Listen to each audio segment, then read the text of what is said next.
चलिए, हम बात कर रहे हैं संविधान सभा पर।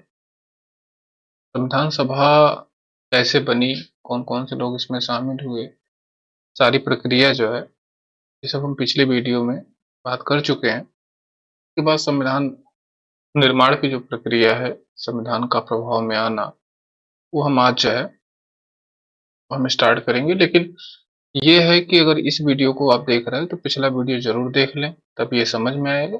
दूसरी बात जो है कि देखिए, आपके कॉम्पिटिटिव एग्ज़ाम के लिए बहुत महत्वपूर्ण है, पिछला वीडियो भी और ये भी, ठीक? और जो है, चलिए हम स्टार्ट करते हैं। आई होप कि आप लोग पढ़ रहे होंगे। चलिए देखते हैं। देखिए, संविधान निर्माण में जो है, पिछले वीडियो में जो बातें कर चुके हैं उसके आगे कंटिन्यू करेंगे, तो हम देखेंगे जो है बी.एन. राव को ये जो है संवैधानिक सलाहकार चुना गया था। उसको संवैधानिक सलाहकार, कॉन्स्टिट्यूएंट एडवाइजर, संवैधानिक सलाहकार, एडवाइजर जो है वो बी.एन. राव को चुना गया था। बी.एन. राव, ठीक। का पूरा नाम है बेनेगल नरसिंह नरसिम्हा राव। तो हम लिख देंगे बेनेगल नरसिंह राव। ये देखिए, ये जो है अंतर्राष्ट्रीय न्यायालय के न्यायाधीश भी रह चुके थे। उसके बाद सिक्योरिटी काउंसिल में भी ये गए। इन्होंने कई जो है और भी काम किए। जैसे बर्मा के संविधान जब बन रहा था, तो उसमें ये जो है सलाहकार के रूप में गए थे, सलाह दिया था इन्होंने, ठीक। ये जो है बहुत इम्पोर्टेंट आईएएस अधिकारी भी थे। इनको जो है बुलाया गया, बताया गया कि देखिए जो है संविधान बन रहा है, तो आप जो है एडवाइजर के रूप में काम करिए। क्या ये थे? एडवाइजर थे, संवैधानिक कॉन्स्टिट्यूएंट कॉन्स्टिट्यूएंट एडवाइजर के रूप में ये जो है ये काम कर रहे थे, ठीक। अब देखिए हुआ क्या कि बी.एन. राव ने ही सबसे पहले संविधान का प्रथम प्रारूप पेश किया था। उन्होंने करीब 60 देशों का जो है संविधान का स्टडी करा, वो करवाया, ठीक। का जो है स्टडी करवाया। उसके बाद एक प्रारूप बनाया। प्रारूप सब लोग मिल के बनाए, ठीक है। उसमें जो है प्रारूप समिति भी थी। एक प्रारूप बना, ठीक। अब प्रारूप बना जो है, ये प्रारूप को सर्वप्रथम पेश किया गया अक्टूबर 1947 को। अक्टूबर 1947 को ये पेश किया गया। ये प्रथम प्रारूप था, प्रारूप, ठीक है। इसमें कुल 243 अनुच्छेद थे और कुल 13 अनुसूचियां थी। उस समय जब पहली बार जो है प्रारूप मिला, तो ये निकल के आया, कितने अनुच्छेद होंगे, इतनी अनुसूचियां होंगी, ठीक है। अब यहाँ सब समझना ये है कि प्रथम प्रारूप को पेश किसने किया था। तो प्रथम प्रारूप को पेश जो है बी.एन. राव ने ही किया था। ये थोड़ा सा जरूरी हो गया है, आपसे जानते रहिए। अम्बेडकर मत लगा दीजिएगा, अम्बेडकर नहीं है, बी.एन. राव जो है इन्होंने प्रथम प्रारूप पेश किया था, ठीक। इसके बाद जो है ड्राफ्टिंग कमेटी बनी। ड्राफ्टिंग कमेटी इसके पहले से काम कर रही थी, इनके साथ ही काम कर रही थी। अम्बेडकर के बगल में बैठते थे वैसे ही, ठीक है। और ये सलाह देते थे कि कैसे क्या करना है, ठीक। तो जो एक प्रारूप समिति बनी 29 अगस्त 1947 को ही बनी थी। तो प्रारूप समिति, या इसको हम ड्राफ्टिंग कमेटी,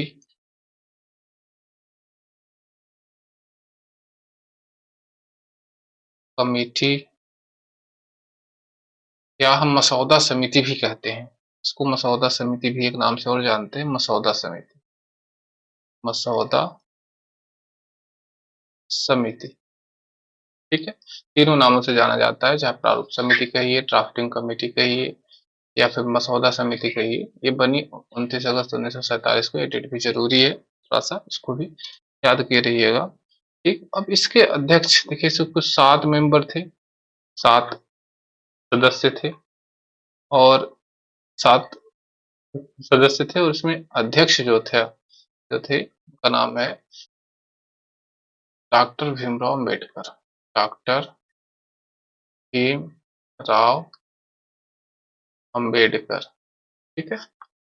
इसके अध्यक्ष थे और 7 मेंबर जो थे उनके बारे में जानना ज़रूरी है, सीधे-सीधे क्वेश्चन्स आ जाता है। ये बहुत इम्पोर्टेंट है ये मसौदा समिति, ठीक? तो इसको हम पढ़ लेते हैं, इसको हम जान लेते हैं। एक की बात करें तो ये अम्बेडकर ही जी ही थे, डॉक्टर अम्बेडकर, ठीक? सेकंड नंबर पे एन गोपालास्वामी अयंगर, एन गोपालास्वामी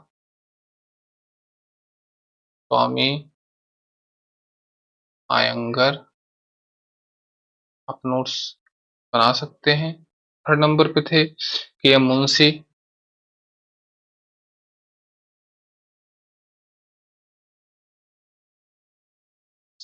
चौथे व्यक्ति अल्लादी कृष्णा स्वामी अय्यर, अल्लादी कृष्ण स्वामी अय्यर। फिफ्थ सैयद मोहम्मद सादुल्लाह।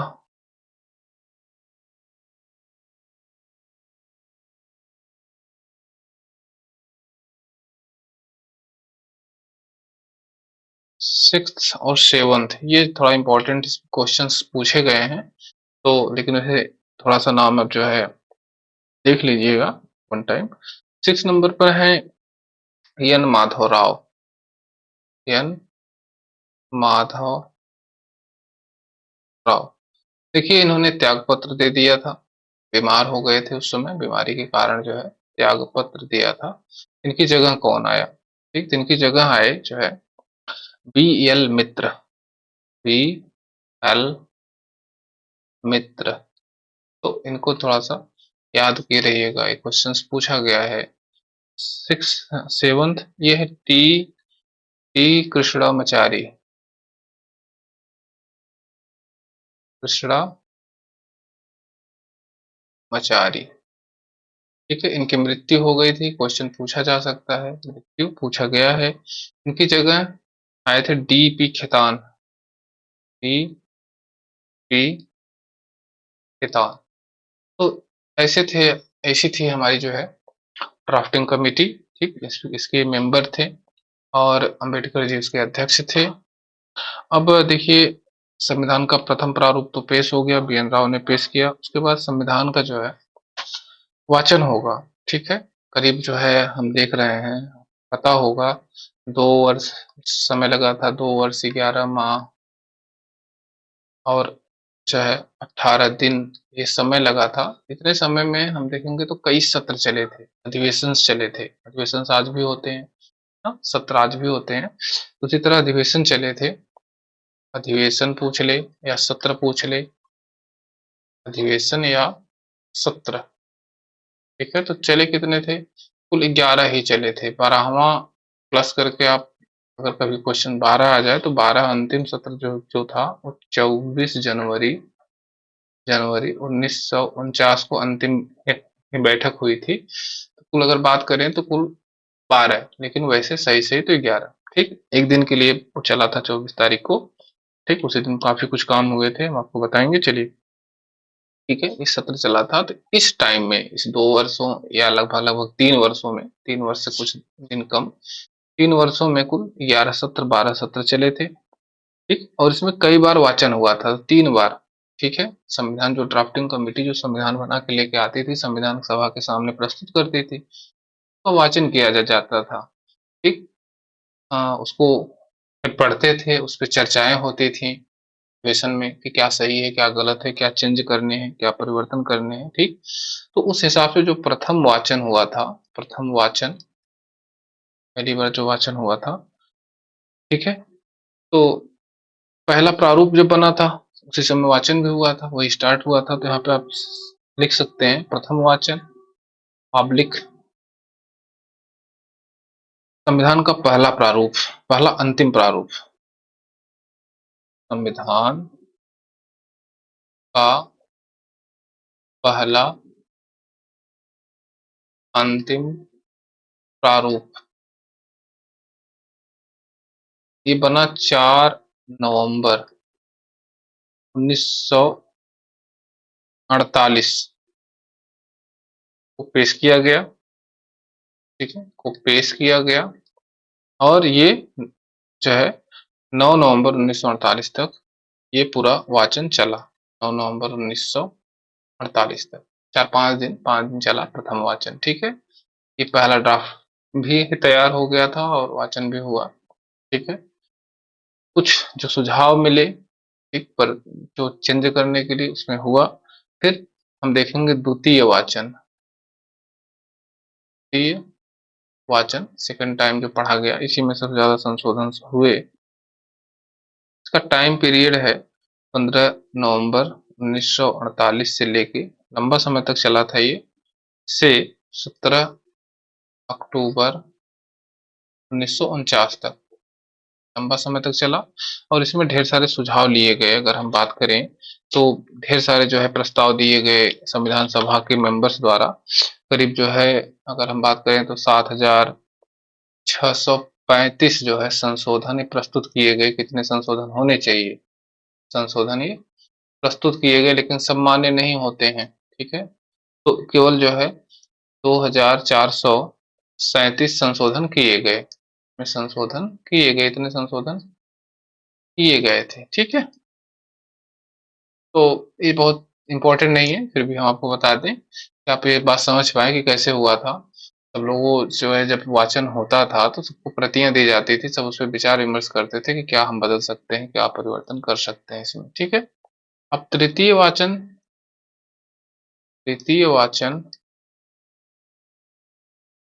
देखिए, ये जो है बहुत कम समय तक चला। 14 नवंबर से जो है 26 नवंबर तक 1949 तक, जिस दिन संविधान लागू नहीं हो गया था उस तारीख तक चला। ठीक है, ओके। अब इसमें ध्यान देना ये है कि 26 नवंबर को एक प्रस्ताव पेश किया गया अंबेडकर द्वारा। उसको थोड़ा सा आप जो है जान लीजिए तो ठीक रहेगा। प्रस्ताव क्या था? The constitution constitution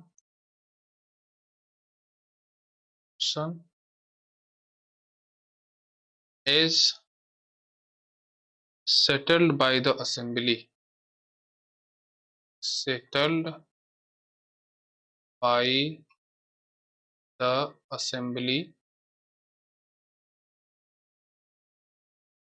he passed।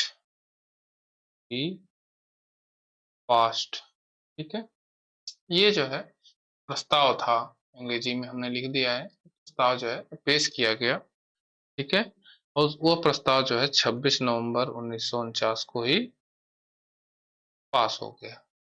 ठीक, यानी हमारा कॉन्स्टिट्यूशन पास हो गया। ठीक, और उसी दिन जो है सब लोगों ने हस्ताक्षर किए। तो 299 मेंबर्स थे, हम आपको पहले बता चुके हैं। उसमें से 284 उस दिन उपस्थित थे सदस्य। उसमें 8 महिलाएं भी थी। ठीक है, 8 महिलाएं भी थी उस लास्ट तारीख को, जिस दिन हमारा कॉन्स्टिट्यूशन लागू हो रहा था। और सभी लोगों ने इसमें हस्ताक्षर किए। डॉक्टर राजेंद्र प्रसाद पहले हस्ताक्षर करने वाले थे। ठीक है, लेकिन नंबर पर जवाहरलाल नेहरू इस तरह से हस्ताक्षर किए। ठीक, और उसी दिन जो है हमारा संविधान लागू हुआ। देखिए, यहाँ पर थोड़ा कंफ्यूजन होती है लोगों को कि हमारा संविधान लागू करने का डेट क्या है। 26 नवंबर 1949 को ही का ये तारीख जो है, यही हमारे प्रस्तावना में लिखी है। पहली बात, प्रस्तावना में इसी दिन हमारा संविधान जो है, हमारा संविधान, जो भारत के लोग इसी दिन इसको अंगीकृत करते हैं। भारत के लोग इसको आत्मार्पित अधिनियमित अंगीकृत करते हैं। तो भारत के लोग इसको अंगीकृत करते हैं। अंगीकृत, अधिनियमित, कुछ भी मिल जाए, और आत्मार्पित करते हैं। आत्मार्पित, स्वयं को अर्पित करते हैं। यानी भारत के लोग की बात करें तो ये भी प्रश्न, ये भी आप कह सकते हैं कि संविधान सभा ने स्वयं को संविधान समर्पित किया था। सभा ने स्वयं को संविधान समर्पित किया था। ये भी जो है ध्यान दीजिएगा, क्वेश्चंस आईएएस में आया हुआ था। ठीक है, कि संविधान जो है संविधान को किसने जो है समर्पित किया था। ठीक है, संविधान को किसने अपनाया था, तो संविधान सभा ने अपनाया था। यानी भारतीय जनता ने, चाहे कहिए चाहे संविधान सभा ने कही, क्योंकि भारतीय जनता द्वारा तो संविधान सभा के लोग चुने गए थे। तो दोनों बातें हो गई। ठीक है, अगर ये उत्तर, ये ऑप्शन में रहे भारत के लोग, तो भारत के लोग भी सही है, संविधान सभा। लेकिन डेट 26 नवंबर 1949 का ही रहेगा। ठीक है, इसी दिन जो है संविधान के कुछ अनुच्छेद, 15-16 अनुच्छेद लगभग, जैसे नागरिकता, अंतकालीन सब काफी जो है उपबंध जो है वो लागू हो गए थे। लेकिन पूर्ण रूप से अगर क्वेश्चन आए कि पूर्ण रूप से संविधान कब लागू हुआ, पूर्ण रूप से संविधान कब लागू हुआ, संविधान कब लागू हुआ, जब पूर्ण लिखा रहे, ठीक है, तब आपका उत्तर नहीं रहेगा, तब आपका उत्तर हो जाएगा 26 जनवरी 1950। ठीक है, इस दिन जो है पूरी तरह से हमारा संविधान कंप्लीटली लागू हो गया, जिसमें हम 395 अनुच्छेद देखेंगे, ठीक है, 8 अनुसूचियां देखेंगे और 22 भाग देखेंगे। ठीक है, ये पूरी रूप से 26 जनवरी 1950 को टोटल अनुच्छेद प्रभावी हो गए। अब दिमाग में आ रहा होगा कि 26 नवंबर 1949 को जब बन ही गया था, तो 26 जनवरी 1950 क्यों क्यों लागू किया गया। इसमें भी थोड़ी सी बात है, थोड़ा सा इतिहास में हमको पीछे जाना पड़ेगा। तो पीछे चले जाएंगे तो हम देखेंगे 1929 ईस्वी को लाहौर में कांग्रेस का एक अधिवेशन होता है। लाहौर में कांग्रेस का अधिवेशन होता है। उस कांग्रेस के अधिवेशन में जवाहरलाल नेहरू अध्यक्ष होते हैं। जे एल एल नेहरू जो है वो अध्यक्ष थे। इन्होंने पहली बार कांग्रेस का उद्देश्य स्वतंत्रता घोषित किया। क्या किया, कांग्रेस का जो लक्ष्य था वह स्वतंत्रता। अब जो है हमें स्वतंत्रता से कम कुछ ना चाहिए, डोमिनियन स्टेट टू स्टेट नहीं चाहिए। ठीक है, ये लक्ष्य घोषित कर दिया। ठीक, कब, 1929 ईस्वी को लाहौर में। ठीक है, कांग्रेस का अधिवेशन हुआ था उसमें। अब स्वतंत्रता का लक्ष्य घोषित किया गया, तो उसी समय से ये ये ये डिसाइड किया गया कि 26 जनवरी को प्रत्येक वर्ष, जनवरी को प्रत्येक वर्ष हम लोग क्या करेंगे, स्वतंत्रता दिवस मनाएंगे। स्वतंत्रता दिवस मनाएंगे, यानी हम जो है पहला स्वतंत्रता दिवस 26 जनवरी 1930 को ही मना चुके हैं। ठीक है, ये दिवस, स्वतंत्रता दिवस तब से मनाते चले आ रहे हैं। ठीक, ठीक है, लेकिन भारत जब आजाद हुआ तो वो 15 अगस्त को आजाद हो गया।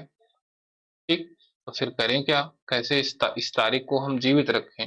भारतीय जनता थी, उसके दिमाग में ये बात थी कि 26 जनवरी को जो है हम स्वतंत्रता दिवस मनाते हैं। इस डेट को जीवित रखने के लिए, इस डेट की महत्ता के लिए जो है हमारा संविधान 26 जनवरी 1950 को लागू किया गया, क्योंकि अगला तारीख वही था। इस 50 को पूर्ण रूप से लागू किया गया। तो थोड़ा सा इसको भी जान लीजिए, थोड़ा सा निकलिए, वैसे क्वेश्चन पूछा जा सकता है। ठीक, इसके बाद हमें क्या जानना है, इसके बाद संविधान के कुछ फैक्ट्स और जान लीजिए थोड़े से। ठीक, जैसे संविधान सभा जब काम कर रही थी अपनी, तो हमने देखा कि उसमें एक प्रतीक के रूप में एक मुहर थी। प्रतीक, मुहर। ठीक, तो मुहर जो जो प्रतीक था, चिन्ह था हाथी। तो ये भी जानते रहिए थोड़ा सा। और जो संविधान को लिखने वाले थे, प्रेम बिहारी नारायण रायजादा, का नाम है प्रेम बिहारी नारायण रायजादा। उन्होंने संविधान को लिखा, सुलेखन किया संविधान का। तो लेखन यानी लिखा, लिखा था इन्होंने मूल रूप से अंग्रेजी में, इटालियन में, अंग्रेजी के इटालियन वर्ड में, अंग्रेजी में, ठीक है। तो लिखा किसने, हाथ से लिखा गया था, तो प्रेम बिहारी नारायण रायजादा ने, ठीक है। ठीक।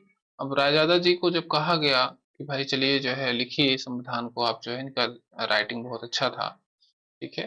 उन्होंने कहा कि भाई,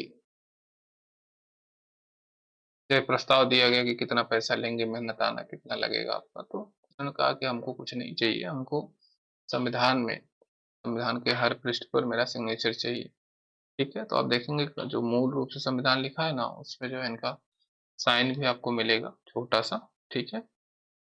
इसके बाद ये तो अंग्रेजी संस्करण था, इसका हिंदी संस्करण, हिंदी में किसने लिखा, तो हिंदी में लिखा जो है कृष्ण वैद्य ने, किसने लिखा, कृष्ण वैद्य, ठीक है। ये इन्होंने हिंदी में इसको लिखा, ठीक है। तो देखेंगे प्रत्येक भाग पर शुरुआत में एक चित्रकारी की गई है, कुछ चित्र बने हुए हैं जिसमें राम का भी चित्र मिल जाएगा, बुद्ध जी का चित्र मिल जाएगा, तमाम से चित्र जो है, हाँ, चित्र आपको मिल जाएंगे, ठीक है। तो चित्रकारी किसने की थी, तो नंदलाल बोस ने, नंद लाल बोस के साथ और भी थे, बेहर राम मनोहर, बेहर राम मनोहर, ठीक है।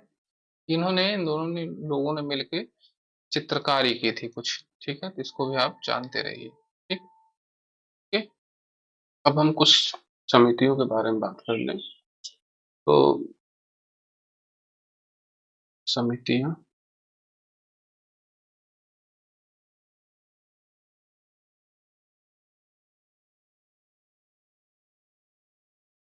देखिए संविधान सभा में और भी काम करने के लिए, अलग अलग काम करने के लिए ढेर सारी समितियां बनाई गई, इसमें 8 बड़ी समितियां बनी थी, 8 बड़ी समितियां बनी थी। तो देखिए उस 8 बड़ी समितियों में हमने जो है प्रारूप समिति पढ़ लिया है, उसके बाद 15 छोटी समितियां थी। आपको समितियों से क्वेश्चन आता है, बस केवल समितियों के अध्यक्ष पूछे जाते हैं, थोड़ा सा ये जानते रहिए कि उनके अध्यक्ष कौन है बड़ी समितियों के। चलिए अध्यक्षों को इकट्ठा कर लेते हैं हम। अध्यक्षों को इकट्ठा करके हम देखने का प्रयास करते हैं कि कौन सा जो है, किस समिति के कौन से अध्यक्ष थे, ठीक। जैसे हम देखें, देसी रियासत समझौता समिति, हम बात करें देसी रियासत समझौता समिति, समझौता समिति, ठीक। एक समिति हो गई संचालन समिति, जो संविधान सभा में का संचालन था, उस समिति, वो समिति है। उसके बाद जो है नियम समिति,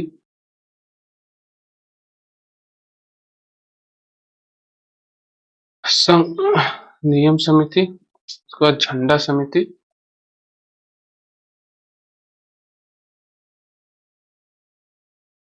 और रियासत समिति।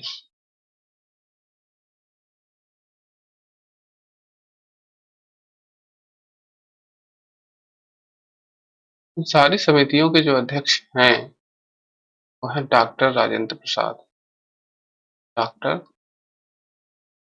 राजेंद्र प्रसाद, ठीक। तो एक नोट डाउन कर लीजिए, थोड़ा सा एक साथ है, जरूरी है, वैसे समझ लें। उसके बाद देखिए, अगर हम बात करें संघ संविधान समिति की, संघ संविधान समिति, तो इसके अध्यक्ष, और संघ शक्ति समिति, और नोट डाउन कर लें साथ में, संघ शक्ति समिति। संघ का जो मैटर वैसे भी जवाहरलाल नेहरू के पास था, तो जवाहरलाल, पंडित जवाहरलाल नेहरू के पास ये समितियां थी। बाद प्रांतीय संविधान समिति कर लेते हैं, प्रांतीय संविधान समिति, देखिए, कुछ देशी रियासतें थी और कुछ प्रांत थे। प्रांतीय संविधान समिति, इसके अध्यक्ष थे सरदार वल्लभ भाई पटेल। सरदार वल्लभ भाई पटेल। ठीक, चलिए आगे देखते हैं। सरदार वल्लभ भाई पटेल के अंडर में एक समिति और थी। ठीक, दो समितियां थी, जैसे मूल अधिकार समिति,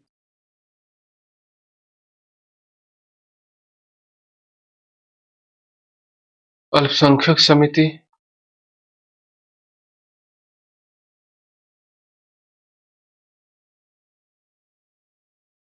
ये भी जो है सरदार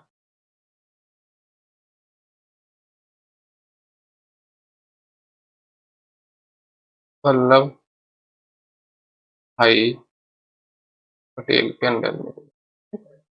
और देखिए कुछ उप समितियां, ये मूल अधिकार और अल्पसंख्यक समिति, ये तो सरदार वल्लभ भाई पटेल के अंडर में थी ही थी। अगर हम बात करें अल्पसंख्यक उप समिति, ठीक, अल्पसंख्यक उप समिति, संख्यक देखिए समितियां थी, कुछ उप समितियां बनाए गए थे उन्हीं के अंडर में समिति। तो इसके जो अध्यक्ष हैं वो है H C Mukherjee. H C Mukherjee. ठीक, और अगर हम बात करें मूल अधिकार संबंधी उप समिति जो बनी थी, मूल अधिकार संबंधी उप समिति जो थी, उप और जे बी कृपलानी के अंडर में थी। J B Kripalani. ठीक, तो आपको जान लेना है, एक बहुत इंपॉर्टेंट है, पूछा नहीं गया है लेकिन आई थिंक नेक्स्ट एग्जाम में तो जरूर पूछा जाना चाहिए, कहीं न कहीं पूछा जाना चाहिए। सर्वोच्च न्यायालय समिति, ये बहुत इंपॉर्टेंट है। सर्वोच्च न्यायालय की समिति जो थी, इसकी अध्यक्षता किए थे यस पारदाचार्यार। यस पारदाचार्यार। ठीक, इसको थोड़ा जान लेना जरूरी है।